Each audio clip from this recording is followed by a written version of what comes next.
Hello friends, नमस्ते। स्वागत है आप सभी का डे 2 में। तो आज हम इंग्लिश के जर्नी को आगे बढ़ाते हुए दूसरा दिन शुरू कर रहे हैं, जिसमें हम सीखेंगे अफर्मेटिव, नेगेटिव, इंट्रोगेटिव और इंट्रोगेटिव प्लस नेगेटिव क्या होता है और कैसे बनाया जाता है। इससे पहले हमने सेंटेंसेस थोड़े थोड़े बनाने सीख लिए थे। ये वाला मैंने होमवर्क भी दिया था, जिसका आंसर यहाँ पास आपको दिख रहा होगा। तो चलिए देरी न करते हुए आगे बढ़ते हैं।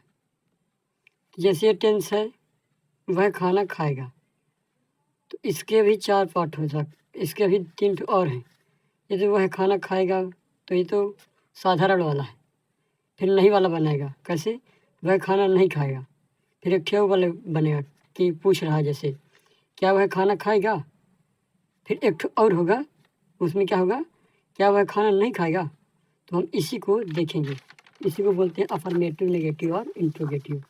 ये हो गया affirmative, negative, interrogative, interrogative plus negative. इसको हम जल्दी जल्दी देख ले रहे हैं, ये ज़रूरी होता है इंग्लिश सीखने के लिए।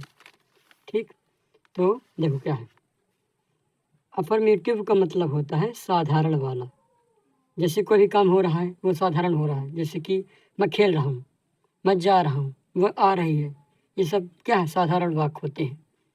इसको बनाने के लिए क्या कर सकते हैं, subject plus helping verb plus verb और प्लस ऑब्जेक्ट, जो हमने पहले भी सीख चुका है इसे। यानी कि सब्जेक्ट लिखो और फिर उल्टे साइड से भगे आओ। अभी कहोगे सर कुछ समझ में नहीं आ रहा, तो देखो क्या है, अभी उदाहरण के साथ बताएंगे तो और समझ में आ जाएगा। जैसे ये वाला है, मैं आम खाऊंगा, गागी मतलब विल वाला है। तो सबसे पहले सब्जेक्ट लिखो, सब्जेक्ट को आई है यानी कि मैं को क्या बोलते हैं, आई। फिर लास्ट में देखो गा लिखा है, गा का होता है विल, आई विल। खा क्या लिखा, खाऊंगा लिखा ना, मैं आम खाऊंगा। गा के लिए विल हो गया, खाऊं, खाऊं मतलब खाना। तो खाने के लिए क्या होता है, ईट। तो ईट, आई विल ईट मैंगो, क्योंकि आम को क्या बोलते हैं, मैंगो। मैंगो ये ए है इधर पास, ठीक है ना। ठीक, तो यहाँ तक आपको समझ में आ रहा होगा। तो आगे नहीं वाला बनाते हैं।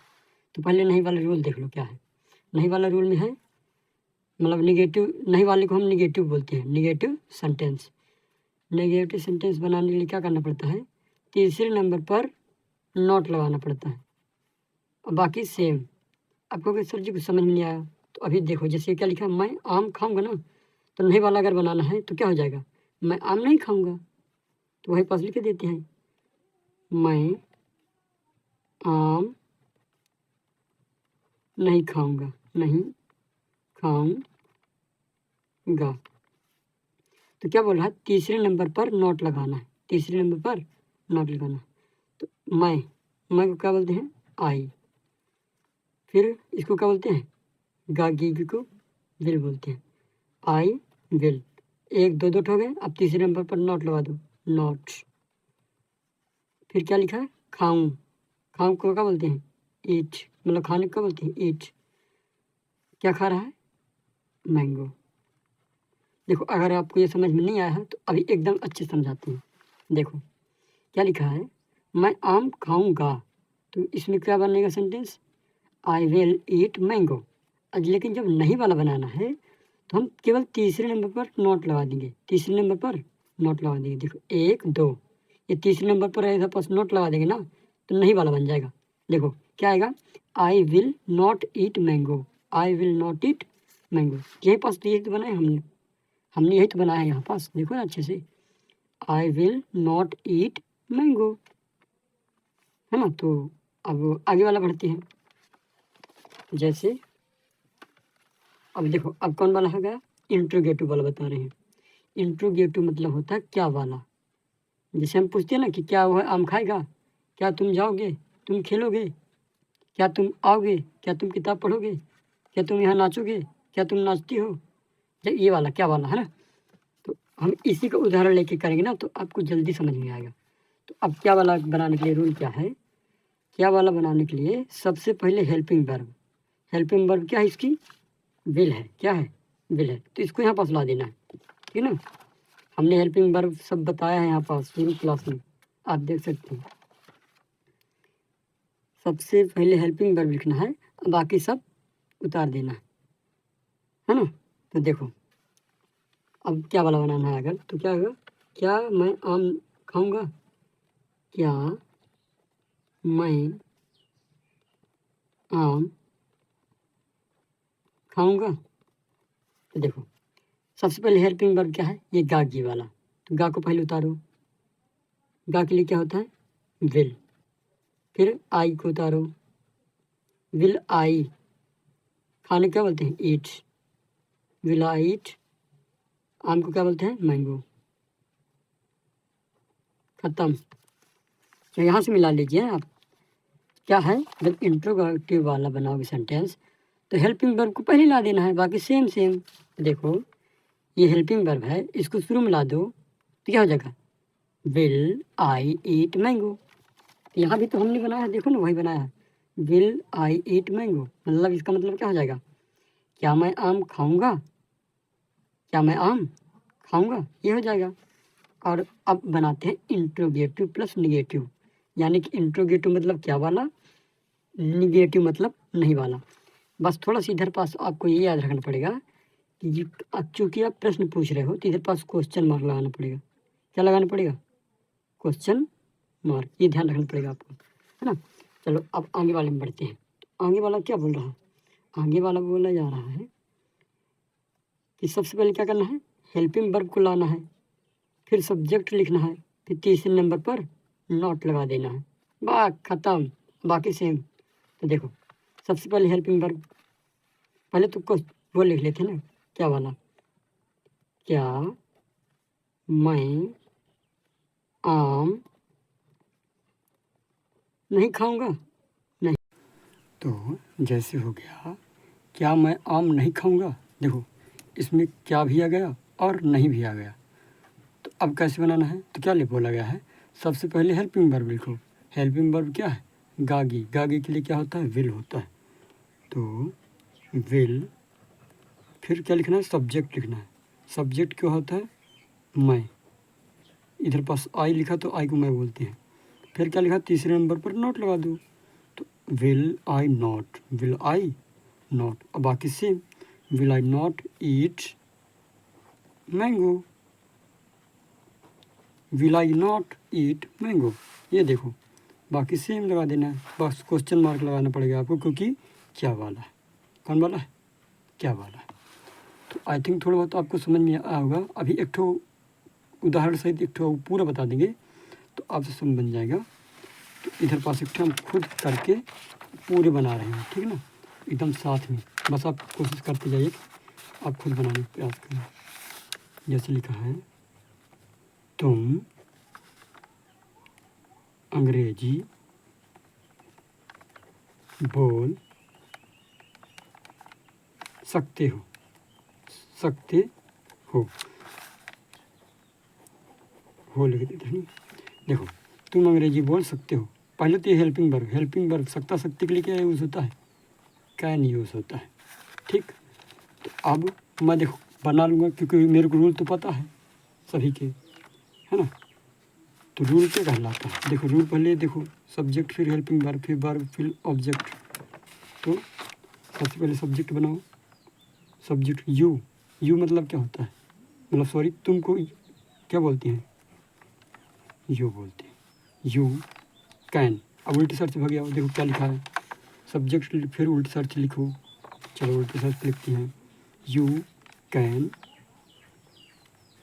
बोलने को बोलते हैं speak, speak, you can speak English, अंग्रेजी क्या बोलते हैं, English, English, you can speak English. अब नहीं वाला बनाना है कि तुम अंग्रेजी नहीं बोल सकते हो, तो नहीं के लिए क्या करना है, तीसरे नंबर पर नॉट लगा देना है। तो क्या करेंगे, you can not speak English, ख़त्म, तीसरे नंबर पर नॉट लगा दिया तो क्या बन गया, तुम अंग्रेजी नहीं बोल सकते हो, तुम अंग्रेजी नहीं बोल सकते हो। अब क्या वाला बनाना है, क्या तुम अंग्रेजी बोल सकते हो। चाहो तो आप इस लिख भी सकते हैं आप पास, क्या तुम अंग्रेजी बोल सकते हो, फिर उसका इंग्लिश बनाओ। मैं डायरेक्ट कर रहा हूँ, ठीक है ना। कौन वाला बना रहा हूँ, क्या तुम अंग्रेजी बोल सकते हो, तो निगेटिव मतलब। और कौन वाला बना रहे हैं हम, इंट्रोगेटिव वाला बना रहे हैं, तो पहले क्या लगेगा, हेल्पिंग वर्ब पहले आ जाएगी। तो इसमें हेल्पिंग वर्ब क्या है, कैन है, तो कैन को पहले ला दो, कैन, फिर बाकी सेम है, कैन यू स्पीक इंग्लिश। बस आपको यहाँ पास ये याद रखना पड़ेगा, क्वेश्चन मार्क लगाना पड़ेगा। तो क्या बन गया, क्या तुम अंग्रेजी बोल सकते हो, क्या तुम अंग्रेजी बोल सकते हो, बन गया ये वाला। अब बनाना है चौथा, यानी कि इंट्रोगेटिव प्लस निगेटिव। देखो ये अफर्मेटिव है, ये निगेटिव है, ये इंट्रोगेटिव है। अब एक तो इंट्रोगेटिव प्लस निगेटिव बना रहे हैं, ये इंट्रोगेटिव प्लस निगेटिव बना रहे हैं, ठीक है ना। तो इसके लिए रूल क्या बोल रहा है, सबसे पहले हेल्पिंग वर्ब लगाओ और तीसरे नंबर पर नॉट लगा दो, बाकी सेम। तो कैन लिखो क्योंकि हेल्पिंग वर्ब पहले आ गई, कैन। फिर यू आता है क्योंकि यू सब्जेक्ट होता है। आप चाहे नियम देख लीजिए, ये देखिए, सब्जेक्ट मतलब हेल्पिंग वर्ब, फिर सब्जेक्ट, फिर तीसरे नंबर पर नॉट, तीसरे नंबर पर फिर नॉट लगाइए। Can you not speak English, ये क्वेश्चन मार्क, खत्म, पूरे बन गए। तो चाहे आप बीच बीच में लिख भी सकते हो, जैसे यहाँ पर से आप लिख सकते हो, तुम अंग्रेजी नहीं बोल सकते हो। यहाँ पर लिख सकते हो, क्या तुम अंग्रेजी बोल सकते हो। लिखना हो तो लिख सकते हो आप, और नहीं भी लिखोगे तो अपने दिमाग में बना लो, ये नहीं वाला है, ये अफर्मेटिव है, ये एन मतलब निगेटिव वाला, आई मतलब इंट्रोगेटिव वाला, और ये इंट्रोगेटिव प्लस निगेटिव वाला। बस याद रखना कि इन दोनों में क्वेश्चन मार्क लगता है। अब मैं आपको क्वेश्चन देता हूँ, तो आप घर से मतलब होमवर्क के तौर पर आप खुद करिए, फिर मैं इसके आंसर आपको दे दूँगा। पहले में लिखा है, वह टीवी देख सकती है, वह टीवी देख सकती है लगा देते, ठीक ना, इधर पास है, वह टीवी देख सकती है। फिर है, वह कार चला सकती है। फिर लिखा है, मैं स्कूल जाऊंगा। देखो क्या लिखा, मैं स्कूल जाऊंगा, जाने को बोलते हैं गो के बाद आप टू लगाओगे, फिर स्कूल लिखोगे, ठीक है ना। अब बाकी का गीत तो जानते हो क्या लगता है, क्या लिखा फिर अगला, हमें किताब पढ़ना चाहिए। हमें को बोलते हैं वी, किताब को बोलते हैं बुक, पढ़ने को बोलते हैं रीड, चाहिए के लिए होता है शुड। ये हेल्पिंग वर्ब है चाहिए, क्योंकि अभी तक हम केवल हेल्पिंग वर्ब से ही सीख रहे हैं अंग्रेजी। कल से हम टेंस पर आएंगे। तो यहाँ तक बने रहने के लिए धन्यवाद। अगर आपको कुछ समझ में नहीं आ रहा है तो आप बताइए, कमेंट करें, मैं आपको पूरा बताने की कोशिश करूँगा। सबसे पहले तो ये जान लीजिए टेंस मतलब होता क्या है। टेंस मतलब होता है काल, यानी कि समय। जो भी ये चल रहा है ना, वो सब क्या है, समय है। जैसे मैं पढ़ा रहा हूँ तो क्या है, पढ़ाने का काम हो रहा है, समय चल रहा है ना, पढ़ा रहा हूँ। खेलना कूदना हंसना ये सब क्या है, काल, अपने अपने काल पर है, अपने अपने समय पर हो रहा है। तो टेंस कितने प्रकार के होते हैं, टेंस मुख्य रूप से 3 प्रकार के होते हैं। कौन कौन से टेंस होता है, present tense, past, future. Present मतलब अभी वाला, जो कि अभी चल रहा है, यानी कि वर्तमान काल। पास्ट मीन्स भूतकाल, जो कि बीत गया है, बीता हुआ समय, वो होता पास्ट। फ्यूचर यानी भविष्य काल, जो कि अभी आने वाला है। जैसे मैं कल आपको पढ़ाऊँगा, है ना, तो ये गाओ।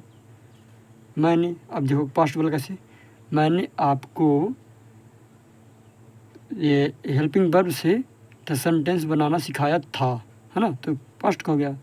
अब जैसे वर्तमान वाला काल क्या हो जाएगा, मैं आपको पढ़ा रहा हूँ। तो देखो ये समझ में आ गया ना, पास्ट फ्यूचर क्या होता है। चलिए अब इनके भी अलग अलग पार्ट होते हैं, मतलब कि हर टेंस के 4 पार्ट होते हैं। तो प्रेजेंट टेंस का होता है present indefinite, present continuous, present perfect, present perfect continuous. ये हम बड़ी आसानी से देखेंगे, कोई दिक्कत वाली बात नहीं है। इसको भी ऐसे देख लीजिए, ये इंडेफिनिट सेम रहेगा, ये वाले सेम रहेगा। तो देखो past indefinite, past continuous, past perfect continuous. ये परफेक्ट ये है, बाकी ये चेंज होता जाएगा क्योंकि ये पास्ट के चल रहा है। अब फ्यूचर के चल रहा है तो क्या हो जाएगा, फ्यूचर इंडेफिनिट, फिर future continuous, future perfect continuous. तो जब तक हम शुरू नहीं करेंगे तब तक आपको समझ में नहीं आएगा।